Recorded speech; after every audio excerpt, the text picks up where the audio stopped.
गिरनार पर्वत भगवान दत्तात्रेयाने आपल्या चिरंतन वास्तवाने पुनीत केलेले आणि 12,000 वर्ष तपाने सिद्ध केलेले स्थान म्हणजेच परिसर गिरनार अशी दत्तभक्तांची अनन्य श्रद्धा आहे। गिरनार पर्वतावर एका ठिकाणी तुम्हाला पेटलेली धुनी दिसेल। आपण जी अखंड धुनी म्हणतो ती हीच होय।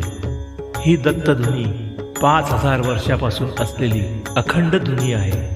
ही धुनी एक दैवदुर्लभ देणगी आहे।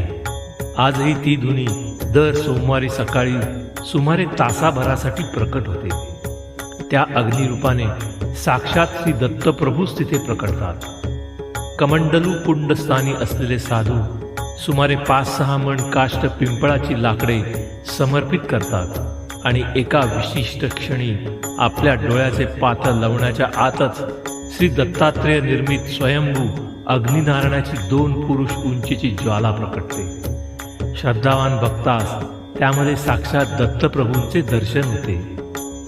नंतर येथील भस्म प्रसाद म्हणून भाविकांना दिले जाते। या अनुपम दर्शनाचा लाभ घ्यायचा असल्यास रविवारी मध्यरात्रीच पर्वतारोहणास आरंभ करावा लागतो। त्रिगुणात्मक त्रैमूर्ती दत्त हा जाणा, त्रिगुणी अवतार त्रैलो